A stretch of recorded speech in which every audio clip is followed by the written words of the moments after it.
Recibimos una señal de socorro al final de una larga ruta a través del sector del espacio profundo, cuando ya no quedaba esperanza de encontrar nada inusual. Los escáneres detectaron un débil dispositivo transmisor que parecía totalmente incompatible con los faros modernos. Alex Myers, capitán de nuestra nave de rescate Geransu, ordenó inmediatamente poner rumbo hacia el origen de la señal. Ninguno de ustedes esperaba nada vital. Normalmente, este tipo de señales procedían de restos flotantes de antiguos satélites o contenedores abandonados tras algún transporte de mercancías. Sin embargo, algo en la voz de nuestra navegante, Jane Harding, provocó una extraña inquietud en mi interior. Ella decía que en el mismo canal se oían palabras bajas, casi ininteligibles, como si alguien susurrara un nombre y pidiera ayuda. En las profundidades del espacio, donde los ruidos y las interferencias pueden dar lugar a las distorsiones más increíbles, no nos sorprendían las extrañas fallas en la comunicación. Pero la forma en que Jane se quedó inmóvil, apretando el auricular contra su oído, nos hizo sentir a todos una profunda inquietud. Alex anunció que teníamos que cambiar de rumbo para comprobar la señal. En el horizonte se extendía el espacio cósmico cubierto por nubes de tormenta. Un enjambre de asteroides y raras protuberancias de una estrella lejana se mezclaban en la oscuridad. Los sensores indicaban que algún objeto grande flotaba cerca y que su señal coincidía con el código de la nave Prozor-Livost, desaparecida hacía mucho tiempo. Cuando oímos ese nombre, el silencio se apoderó de la cabina. El Perspicacia había desaparecido sin dejar rastro hacía muchos años. Lo buscaron, pero tras decenas de grandes expediciones, se supuso que la nave se había perdido, posiblemente explotada o desintegrada tras un hipertransporte fallido. Y de repente, ahí estaba, en la oscuridad, inmóvil, pero claramente intacto, como un gigante muerto, abandonado en algún rincón inaccesible del universo. La nave era de un tamaño impresionante. Nos acercamos con cautela y cuando los rayos de los reflectores se deslizaron por su casco pulido, aún se podía leer claramente el nombre a bordo: Perspicacia. La inscripción parecía intacta, sin el desgaste del tiempo, como si no hubiera pasado una eternidad, sino solo unas semanas. Tras escanear los parámetros principales, observamos que el sistema de energía a bordo estaba al mínimo, pero seguía manteniendo las funciones básicas: la luz en los pasillos, el control de la temperatura e incluso la barrera protectora contra los meteoritos pequeños. Esto nos pareció extraño de inmediato. Si la nave llevaba tantos años abandonada allí, el combustible debería haberse agotado hacía tiempo. Reunidos en la sala central de Ledjansa, preparamos un equipo para la inspección. El capitán Alex, yo, Mark Sullivan, el técnico de sistemas Colin Gray y la doctora en criostasis Sarah Ford. El resto se quedó a bordo de Ledjansa para controlar las comunicaciones y mantener la nave a una distancia segura. Estábamos en contacto permanente con el centro de operaciones, aunque la distancia hasta las estaciones estelares civilizadas era enorme. Antes de que pudiéramos acoplarnos al Perspicacity, Jane se alarmó de repente. Seguía oyendo esas extrañas palabras que salían de la radio. Le parecía que alguien repetía: «¡Ayuda! ¡Estoy aquí!». El capitán ordenó mantener la calma y no dejarse llevar por la imaginación. Esperábamos que solo se tratara de interferencias en la señal. Cuando subimos a bordo del Perspicacity, nos recibió un pasillo frío y semioscuro. Todas las lámparas brillaban débilmente, con intermitencia, y parecía que el vacío resonaba en los oídos. No había rastros de disparos ni signos de allanamiento violento. En la esclusa, todo estaba en perfecto orden. Las puertas de la esclusa respondían a nuestras órdenes, lo que indicaba que aún quedaba algún tipo de centro de control. Sin embargo, no había ni un alma por ningún lado. El tiempo parecía haberse detenido y la nave se sentía anormalmente silenciosa. Revisamos las numerosas cápsulas de salvamento y descubrimos que todas estaban en su sitio. Ninguna había sido lanzada. Esto contradecía la lógica. Si las personas se enfrentan a una avería crítica, al menos intentan abandonar la nave. Pero aquí las cápsulas colgaban intactas, como si nadie hubiera pensado en abandonar el barco. Teníamos que llegar al puesto de mando central y averiguar qué estaba pasando, dónde estaba el diario de navegación y tal vez encontrar alguna pista. El camino discurría por un largo túnel iluminado por escasas lámparas parpadeantes. Por todas partes había objetos personales, como si la tripulación hubiera abandonado su vida cotidiana en un instante y se hubiera desvanecido en el aire. Plantas secas en macetas, tazas a medio beber, incluso tablillas para tomar notas sin recoger. Todo abandonado, como si la gente tuviera pensado volver en cualquier momento. El silencio solo se rompía con el sonido de nuestros pasos y el zumbido de la ventilación, que, curiosamente, seguía funcionando. Al pasar por delante de una sala con grandes ventanas de observación, vimos el cielo estrellado. En ese momento, me invadió un escalofrío. La clarividencia estaba rodeada por el silencio del cosmos, que parecía mirarnos en respuesta, esperando a que comprendierais por qué habíais venido allí. Avanzando más, llegamos a una puerta abierta que daba a la sala de estar. No había señales de lucha, mesas volcadas ni despresurización. Solo reinaba un vacío mortal. Colin sugirió que revisáramos los terminales más cercanos para saber cuánto tiempo había pasado. Él se conectó al cableado, mientras Alex y yo inspeccionábamos la habitación. Sara se mantuvo cerca de nosotros, mirando los pasillos oscuros, como si temiera que alguien saliera de allí. De repente, se oyó un ruido dentro del casco de la nave, como pasos sobre metal fino, que claramente no pertenecían a ninguno de nosotros. Nos quedamos inmóviles, escuchando esa vibración. 4 golpes secos que se alejaban por los conductos de ventilación. Alex activó rápidamente nuestro canal de comunicación interno y preguntó: «¿Quién es? ¡Responda!». Pero solo obtuvimos silencio como respuesta. Comprobamos el plano de la nave que había descargado Colin. Resultó que la señal provenía de los conductos de aire centrales que se extendían por toda la nave. En principio, la tripulación del Perspicacity podía desplazarse por ellos en caso de extrema necesidad, pero eso sonaba absurdo. ¿Por qué iba a haber alguien allí ahora? Nos quedamos allí unos segundos, mirándonos y escuchando los latidos de nuestro corazón. Entonces Sara dijo que tal vez alguien había sobrevivido y se escondía en los conductos. Alex ordenó que se dirigieran al puente de mando. Si había supervivientes, había que activar el sistema de comunicación interna y anunciar que había llegado el equipo de rescate. Pero primero había que llegar al puente. Seguimos adelante, tratando de no mirar los objetos de la tripulación, que parecían un recuerdo fantasmal de los desaparecidos. El camino pasaba por la sala de máquinas, donde normalmente se encuentran el reactor y las reservas de combustible. En nuestro caso, nos recibieron lámparas parpadeantes y una limpieza poco habitual en un barco desaparecido hacía tanto tiempo. No había polvo, ni nada que indicara que llevaba años abandonado. Esto daba casi más miedo que si todo estuviera cubierto por una gruesa capa de suciedad y óxido. Era como si alguien o algo siguiera manteniendo el orden. Oímos un nuevo eco de pasos, esta vez mucho más cerca, como si pasaran a 2 pasos de ustedes, pero detrás de un tabique.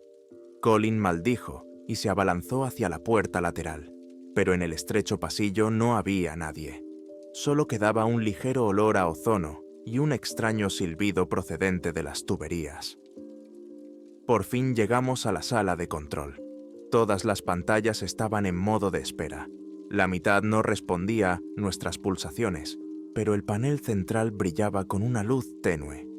Vimos el diario del capitán del Perspicacity, fechado unas semanas después de la desaparición oficial. Alex hojeó las entradas y yo leí en silencio por encima de su hombro. Estamos investigando una señal desconocida detectada cerca de un planeta remoto.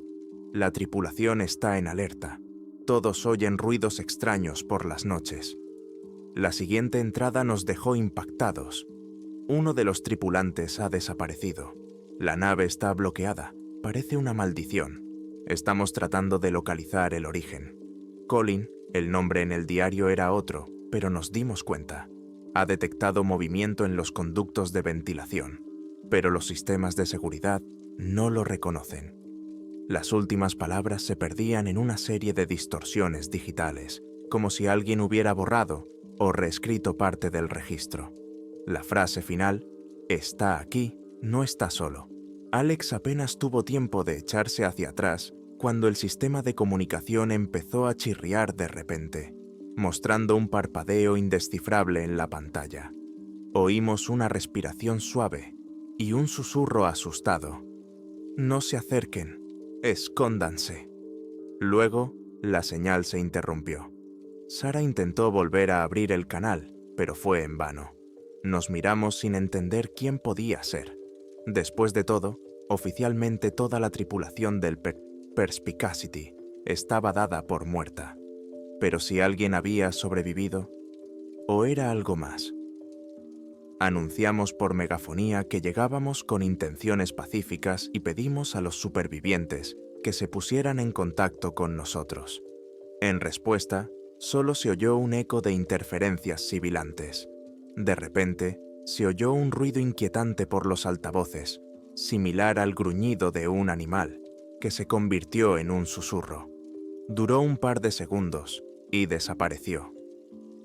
Nos quedamos allí, temblando de frío, que nos invadió como si la nave estuviera empezando a extraer energía de los sistemas de soporte vital. La consola indicaba que alguien estaba controlando de forma remota la distribución de los recursos energéticos, bajando la temperatura y redistribuyendo el oxígeno a los compartimentos inactivos. Decidimos separarnos. Alex y Colin se dirigieron al centro de control de energía para recuperar el control de los sistemas, mientras que Sara y yo nos quedamos aquí, en la cabina, para seguir estudiando el diario de a bordo e intentar establecer comunicación con el Edgeland. A través de los auriculares, oíamos la respiración de los demás, que apenas conseguían contener el pánico. Los pasos extraños volvían constantemente, sonando a veces por encima de nuestras cabezas, a veces a un lado, a veces desde algún lugar debajo, desde los pozos. La escalofriante idea de que algo desconocido pudiera estar escondido en la ventilación nos oprimía el corazón. Intenté convencerme de que podía ser un miembro superviviente de la tripulación, que quizás se había vuelto loco por la soledad. Pero los recuerdos de las anotaciones del capitán no me dejaban tranquilo. Sabíamos que había desaparecido uno, luego otro y luego todos, sin ruidos de lucha, sin señales de socorro, como si en un instante las personas simplemente se hubieran esfumado. Sara se mantenía firme, pero yo notaba cómo le temblaban los dedos al introducir los comandos en el panel de control. Consiguió recuperar un breve archivo del diario de a bordo. Parte de los archivos estaban destruidos, pero descubrimos que la nave había detectado una anomalía durante el vuelo y se había visto obligada a salir del hiperespacio. En ese momento, nada amenazaba a la tripulación, pero pronto comenzaron a detectar señales biológicas extrañas, como si hubiera algo a bordo que no fuera humano. Nadie en la tripulación del Perspicacity entendía de dónde venía. En algunas grabaciones de vídeo, se veían sombras que se movían rápidamente, como si alguien se estuviera moviendo fuera de la cámara. El comandante intentó convencer a la gente de que se trataba de un fallo de los escáneres, pero un día, un joven técnico gritó directamente a la cámara que había visto algo en el pasillo y mostró unos arañazos en la pared. Luego desapareció y encontraron sangre en su camarote. Es sorprendente que en esos viejos informes se dijera que no se había registrado violencia directa, ni cadáveres, ni rastros evidentes de lucha. La gente simplemente desaparecía, dejando tras de sí detalles insignificantes como gotas de sangre o una manga rota. Un silencio sepulcral nos paralizó a Sara y a mí cuando nos dimos cuenta de dónde estábamos. A juzgar por esos informes, allí estaba sucediendo algo sobrenatural. Pero el capitán del Prozornost siguió convencido hasta el final de que podía tratarse de alguna forma de vida parasitaria capaz de fundirse con el entorno. Quizás era capaz de controlar la mente de las personas o influir en sus sentimientos. Poco a poco, cundió el pánico hasta que desapareció el último miembro de la tripulación. Los últimos registros sugieren que alguien llegó a la cabina, intentó enviar una señal y, luego, solo caos y fragmentos. Alex envió un mensaje al canal interno. Hemos conseguido estabilizar la temperatura, pero hay algo pasando por la ventilación. Vemos una sombra. Oí a Colin maldecir entre dientes. Alex hablaba rápido, ordenándonos que nos mantuviéramos firmes. No salgan de la cabina hasta que recuperemos el control. En cuanto se cortó la comunicación, se oyó un ruido metálico en la sala. Sarah y yo levantamos las armas que habíamos cogido para defendernos y nos miramos. El ruido provenía del pasillo que conducía a los camarotes de los oficiales. No sabría decir qué era más aterrador: quedarse quietos sin saber quién o qué estaba al otro lado de la puerta, o ir hacia donde claramente había alguien extraño. Pero quedarse en la cabina con algo intentando entrar también parecía un suicidio. Sarah asintió con determinación y decidimos ir a investigar. Al salir al pasillo, nos dirigimos hacia la tenue luz de las lámparas de emergencia. El corazón latía con fuerza. El ruido de la sangre en los oídos lo ahogaba todo. Cada ruido nos hacía estremecer. De repente, a unos 10 metros delante, en la curva, apareció una figura. Un hombre con un uniforme sucio y roto de perspicacia. Piel pálida, ojos hundidos, rostro lleno de horror. Se tambaleaba y daba pasos cortos hacia nosotros. Grité, ordenándole que se detuviera y se identificara. Pero él solo miraba, sin pestañear, y guardaba silencio. Sus labios temblaban, como si quisiera decir algo importante, pero las palabras no le salían. Sarah, acercándose un poco más, expresó su conjetura. Debe de llevar mucho tiempo aquí. Pero había algo antinatural en sus ojos, como si detrás de las pupilas se escondiera un vacío demencial. Intentamos averiguar su nombre, le preguntamos qué había pasado allí, pero él solo negó con la cabeza y se inclinó hacia adelante. Entonces, un jadeo salió de su garganta. Abrió las puertas y se derrumbó de rodillas, como si las piernas le fallaran. Corrí hacia él, lo agarré por los hombros para examinarlo. Su respiración era irregular, su piel pegajosa. Cuando Sarah le iluminó el cuello con la linterna, vimos unas extrañas cicatrices, como líneas negras ramificadas que se adentraban en la piel. Parecían vasos llenos de oscuridad. Levantó la mirada hacia nosotros, medio muerto, y susurró: «Tienen que huir». Se oyó un chillido agudo que parecía provenir tanto de él como de los conductos de ventilación.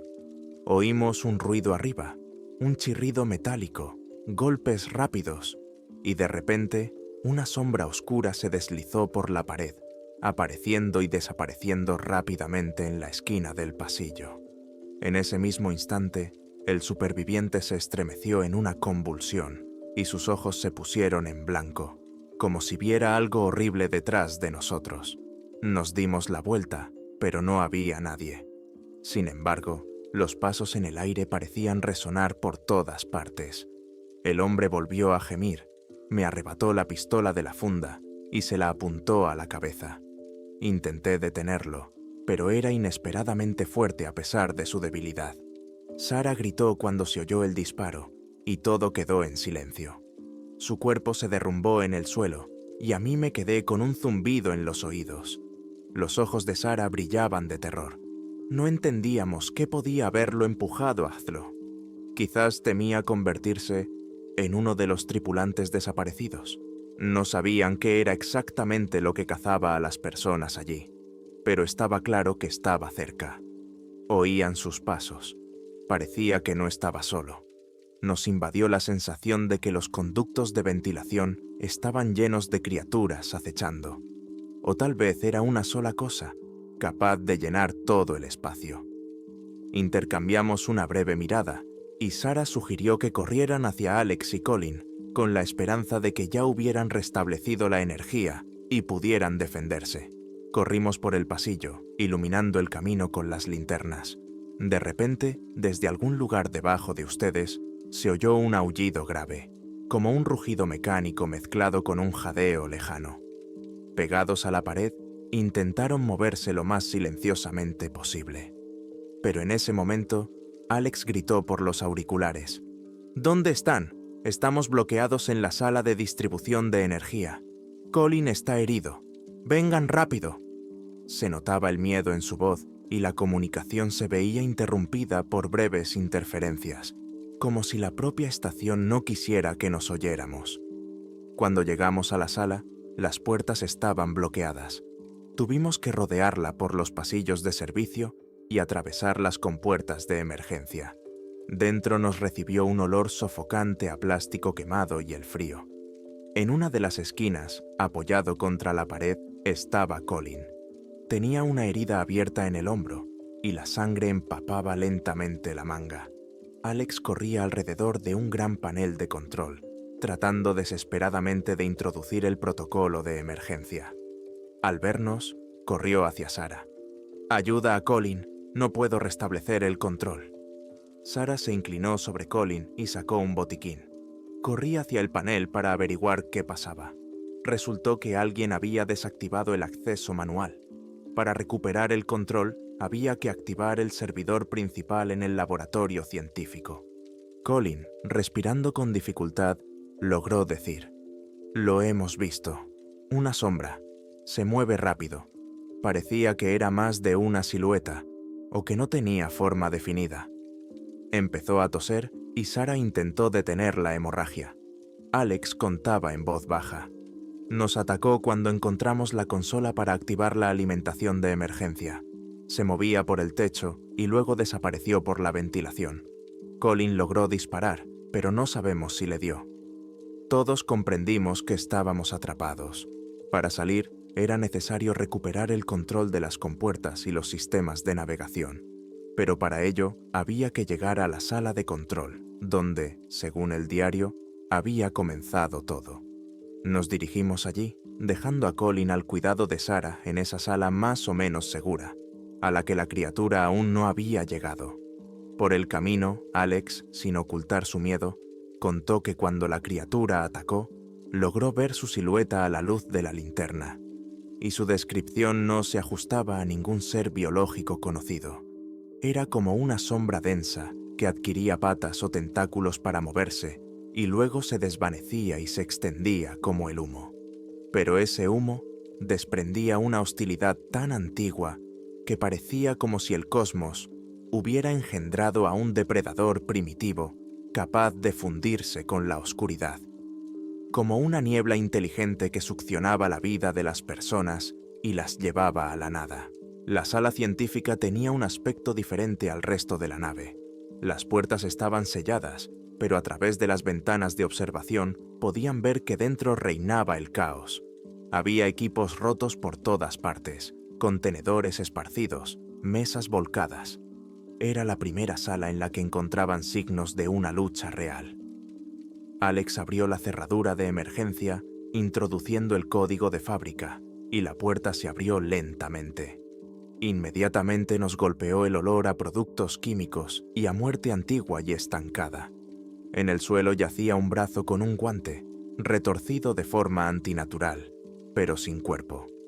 Al ver esto, Alex y yo retrocedimos involuntariamente. El miedo se nos heló en la sangre. Eso significaba que allí habían ocurrido cosas horribles, pero los cadáveres habían desaparecido. Entramos con las armas en ristre. En el fondo del laboratorio parpadeaba débilmente una luz roja de emergencia. Avanzamos con cuidado para no pisar los fragmentos de cristal y no llamar la atención. En una de las consolas había un monitor encendido que emitía una señal continua. Alex se abalanzó hacia allí, tratando de introducir las contraseñas, mientras yo inspeccionaba la sala. Me pareció ver algo moviéndose entre las sombras al fondo de la sala. Iluminé con la linterna y por un instante me pareció ver la silueta de una mujer con una bata blanca, de espaldas a mí, pero no se movía. Llamé a Alex, pero tras dar unos pasos, me di cuenta de que solo era un trozo de tela rota que se había enganchado en un fragmento que sobresalía de la pared. Un trapo vacío y muerto que burlaba la silueta humana. Alex me llamó. He encontrado un diario de investigaciones de laboratorio. Parece que han recibido una señal de un planeta desconocido. La señal contenía datos biológicos, algún tipo de organismo microscópico capaz de mimetizarse. Cargaron la muestra en el sistema de a bordo para analizarla. Encendió varios vídeos. Se veía a unos científicos con trajes especiales que probaban una sustancia negra parecida a un líquido neblinoso. La grabación se interrumpió de repente y luego se oyeron gritos y el ruido de equipos cayendo. La linterna de uno de los científicos iluminaba el pasillo, donde se veía una sombra deformada. Cuando terminó la grabación, la consola mostró una sola palabra: libre. Parecía que se había escapado de un contenedor hermético y había comenzado a moverse por la nave. Alex, tragando saliva, introdujo el código de emergencia. Se abrió el acceso y pudimos entrar en el servidor principal. Las pantallas parpadearon, reconociendo que ahora teníamos nivel de administrador. El capitán restableció rápidamente el suministro de energía, desbloqueó las compuertas y puso en marcha el sistema de navegación. Tenemos la oportunidad de acercar la nave a nuestro equipo de rescate y evacuar, o al menos enviarles una señal para que puedan descargar los módulos y sacarnos de aquí. Vi cómo le temblaban las manos mientras navegaba por el menú. En ese momento, oímos un golpeteo en el conducto de ventilación. Golpes irregulares y húmedos. Sonaban cada vez más cerca, acercándose a nosotros. Supimos que teníamos que irnos. Corrimos de vuelta al compartimento de distribución de energía para recoger a Sarah y Colin y luego dirigirnos a la esclusa. Pero al llegar al cruce de pasillos, vimos que nos habían cortado el paso. De un pasillo lateral salía una masa negra ondulante, parecida a un humo espeso, en el que se adivinaban las siluetas de multitud de extremidades. Alex apuntó y disparó, pero las balas atravesaron la carne humeante, dejando solo destellos fugaces. La criatura se agitó y se abalanzó sobre ustedes como una ola de oscuridad. Tuvieron que dar un rodeo por el sector residencial. Detrás se oían silbidos, como si el cazador se relamiera anticipando su presa. Corrimos hacia la sala de primeros auxilios, esperando encontrar allí un atajo. Pero nos encontramos con un pasillo estrecho, lleno de la misma masa de humo pegajoso. En el suelo había rastros de sangre que conducían hacia algún lugar en el interior. Comprendimos que podía ser un callejón sin salida. Dimos media vuelta y entonces oímos el grito de Sarah. Estaba detrás de una puerta entreabierta, agitando la mano. Corrimos hacia allí, entramos y cerramos la puerta con llave. Colin yacía en el sofá. Tenía fiebre, sus ojos se movían rápidamente y por sus venas se extendían vetas negras, similares a las que habíamos visto en aquel pobre hombre. Sarah susurró: «Está peor. He intentado ponerle una inyección, pero no sé qué medicamento funciona contra esta porquería». Alex apretó los dientes, sabiendo que no teníamos ningún medicamento contra la niebla espacial. Los pasos detrás de la puerta se detuvieron, pero oímos cómo algo en el pasillo arañaba el metal, como si estuviera pensando si irrumpir en la habitación o buscar otra salida. De repente, desde algún lugar dentro del despacho se oyó un sordo silbido. Nos dimos la vuelta y vimos cómo una humareda negra se asomaba lentamente por la rejilla de ventilación, extendiéndose por ella como un tentáculo vivo. Sarah dio un grito ahogado, y Alex gritó que nos preparáramos para disparar, pero en el fondo sabíamos que era inútil. Desesperado, agarré un extintor, tiré de la palanca y dirigí el chorro de espuma hacia la rendija, tratando de detener a la criatura. La espuma se agitó en el aire, mezclándose con el humo, que retrocedió por un momento. Eso nos dio unos segundos para salir corriendo al pasillo, antes de que la criatura bloqueara la salida. Corrimos a toda velocidad. Alex llevaba a Colin a cuestas, mientras que Sarah y yo íbamos delante iluminando el camino con linternas. Teníamos que volver a la sala de control. Desde allí era el camino más corto hasta la esclusa de acoplamiento. Pero en los pasillos se estaba produciendo una auténtica pesadilla. Sombras negras se movían rápidamente por las aberturas, se oían pasos y el chirrido del metal a nuestro alrededor, y, a veces, oíamos voces extrañas, como si alguien nos llamara utilizando las voces de los miembros desaparecidos de la Perspicacia. Parecía que la propia nave se había convertido en un laberinto en el que cada giro conducía a una emboscada. De repente, la comunicación con el Edgeransu se reanudó. Jane, presa del pánico, transmitía entre interferencias que los sensores mostraban movimiento en todo el casco del Prozor Libost, como si fueran decenas de señales biológicas que aparecían aquí y allá. No podían acoplarse directamente porque los sistemas automáticos del Perspicacity habían desactivado la esclusa exterior. Necesitaban que desbloquearan los controles desde dentro. Alex, reuniendo todo su valor, gritó en respuesta: «¡Aguanten! Ya casi estamos ahí». Inmediatamente se oyó un chirrido salvaje en nuestros auriculares y la comunicación se interrumpió. Era como si algo en el corazón de la nave estuviera bloqueando deliberadamente cualquier intento de comunicarse con el mundo exterior. Al llegar a la cabina de mando, vimos que el panel de acceso estaba bloqueado. La pantalla estaba en modo de depuración y alguien o algo había introducido un código propio. Alex, sujetando a Colin, nos hizo un gesto a Sarah y a mí para que liberáramos la consola. Empezamos a forzar los cierres digitales, sabiendo que cada segundo contaba. De repente, Colin se revolvió, arañó el brazo de Alex y un grito convulsivo salió de su garganta. Sarah se apartó. Vimos cómo unos patrones oscuros se deslizaban por el cuello de Colin. Sus pupilas se volvieron blancas. De algún modo milagroso, se puso de pie, moviéndose de forma antinatural y espasmódica, y dio un paso hacia nosotros, como si fuéramos sus víctimas. Había algo inhumano en él, como si una entidad interior controlara su cuerpo. Alex intentó dirigirse a él. «Colin, soy yo, el capitán». Pero él solo inclinó la cabeza con una sonrisa fría que no era la de nuestro amigo. Comprendí que ya no era Colin.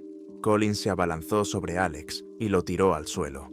En un acto desesperado, agarré mi pistola, pero disparar a un miembro de mi equipo era terriblemente difícil. Sarah no dudó, levantó el arma y disparó varias veces seguidas. Las balas atravesaron el cuerpo de Colin, que se derrumbó, inundando el suelo de sangre. Lo miramos fijamente. No gritaba, no parpadeaba, y de sus heridas, además de sangre, brotaba un líquido oscuro que se retorcía como un ser vivo. Pronto se solidificó y Colin murió sin recuperar la conciencia. Alex golpeó las teclas con manos temblorosas, tratando de terminar de desbloquear la esclusa. Por fin se abrió el acceso. Se oyó una señal por los altavoces. La esclusa estaba lista para el acoplamiento. El canal exterior estaba abierto. Oímos cómo el Edgeransu intentaba sincronizarse para evacuarnos. Pero la criatura no tenía intención de dejarnos marchar. De repente, toda la nave se estremeció, como si estuviera dañada por fuera o por dentro. Las luces comenzaron a parpadear, las pantallas se apagaron y el sistema de alarma avisó de que varios compartimentos estaban despresurizándose. Un humo negro parecía filtrarse directamente desde las paredes de la cabina. Supimos que no había tiempo que perder. Alex nos gritó que corriéramos y él se abalanzó hacia el terminal principal para mantener abierto el sistema de compuertas. Sarah intentó ayudarlo, pero él solo hizo un gesto con la mano. «Váyanse, yo lo detendré para que puedan escapar». Agarré a Sarah de la mano y corrimos hacia la salida, oyendo cómo el capitán intentaba activar la supresión de fuego en los conductos de ventilación para evitar que las criaturas se abrieran paso. Por el camino, nos parecía que las paredes susurraban. En el pasillo nos rodeaba una niebla que en algunos lugares tomaba la forma fantasmal de rostros humanos. Parecían quedarse inmóviles durante una fracción de segundo, siguiéndonos con sus ojos ausentes, y luego se disolvían. Sin aliento, pasamos corriendo la última curva, y ante nosotros se alzaba la esclusa de acoplamiento. A través de la mampara transparente se veía la silueta del Edgeransu. Con manos temblorosas, introdujimos los comandos de activación en el terminal lateral. El puente de transición comenzó a abrirse, pero desde atrás llegó algo parecido a un grito frenético o un aullido, y una masa oscura irrumpió en el pasillo, iluminada por los destellos de las luces de emergencia. Vimos cómo se agitaba, como si la propia oscuridad hubiera cobrado forma física. Miré con desesperación cómo esas sombras se desparramaban por las paredes, dirigiéndose hacia nosotros. Sara se agitaba a mi lado, sin saber cómo detenerlo. Parecía que nada podía detenerlos. De repente, el pasillo se estremeció y la puerta de la esclusa echó chispas. Por el rabillo del ojo, vi que Alex había activado la transferencia de presión de emergencia para repeler a la criatura. Por una fracción de segundo, el humo espantoso pareció detenerse y pudimos pasar al túnel de transición.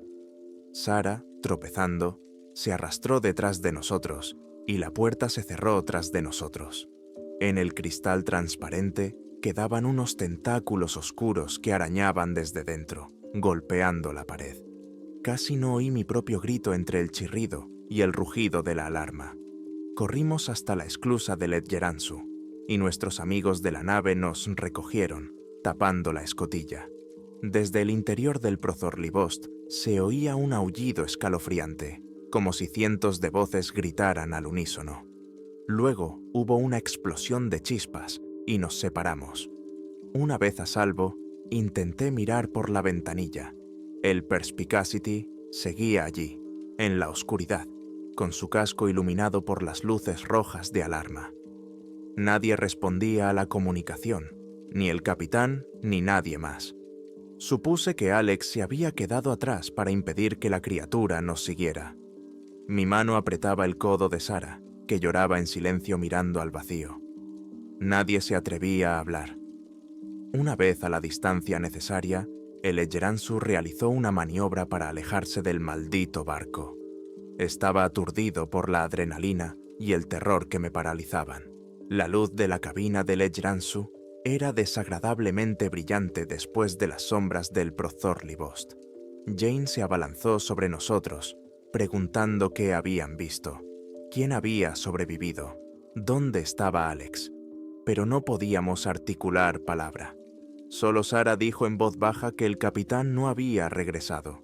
Estábamos demasiado conmocionados para explicar el peligro que entrañaba ese barco. Mientras tanto, en la pantalla panorámica, vi cómo el Perspicacia giraba lentamente, como si alguien estuviera al timón. En ese momento, desde su costado comenzaron a llegar señales de avería que parecían intentar llegar hasta nosotros. Es imposible describir con palabras el horror que sentimos cuando la voz de Alex resonó en los altavoces. Sonaba sorda, vacía, sin vida. «Regresen, aquí están a salvo». Esas palabras nos hicieron sentir un escalofrío recorriendo la espalda. La voz se repetía, como una grabación atascada, invitándonos con fría indiferencia. Todos guardamos silencio, escuchando esa voz extraña que pertenecía a nuestro capitán, pero que estaba llena de una amenaza ajena. Jane apretó las manos, sin apartar los ojos de mí.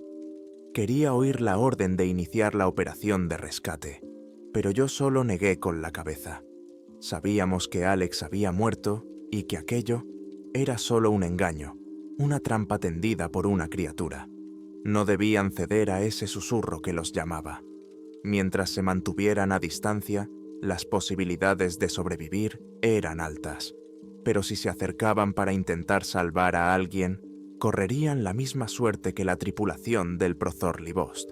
Rápidamente bloqueamos todos los canales de comunicación para no volver a oír esa voz engañosa. El Edlands puso rumbo de vuelta a sectores más habitados. Sentado en el suelo, con la cabeza entre las manos, sentí por primera vez cómo me temblaba todo el cuerpo.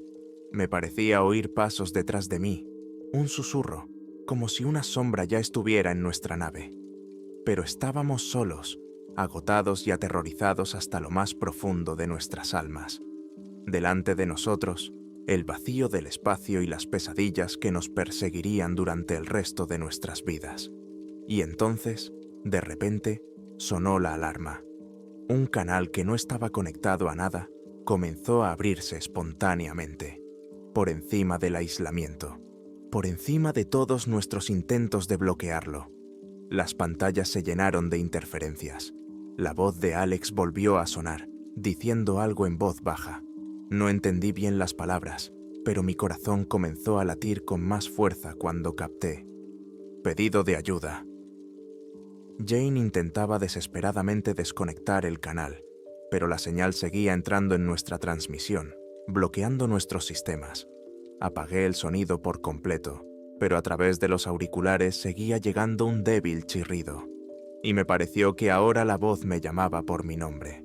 Sarah se tapó los oídos con las manos, susurrando que no podía ser verdad. Miré por la ventana panorámica, donde el Perspicacia seguía siendo un pequeño punto negro. La señal ininterrumpida sugería que la criatura, o lo que fuera, había encontrado la manera de infiltrarse en los sistemas y no iba a dejarnos escapar.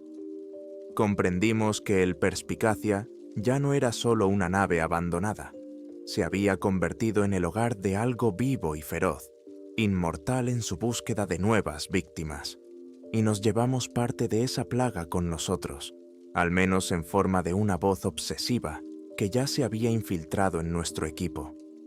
Me di cuenta de que no había casi ninguna posibilidad de deshacerse de esa interferencia. Presa del pánico, empecé a destrozar el panel de control, arrancando los cables para desactivar completamente la interfaz. Gracias a Dios, la vibración de la voz se apagó. Por un instante, reinó el silencio, pero al segundo siguiente, la enorme pantalla parpadeó y su campo negro se iluminó con las interferencias familiares. A través de un ligero parpadeo, apareció el rostro de Alex, demasiado pálido y distorsionado para ser real. Nos miraba directamente. Nos quedamos paralizados, incapaces de movernos. De los altavoces, que creíamos apagados, se oyó su familiar susurro. «Sigo aquí».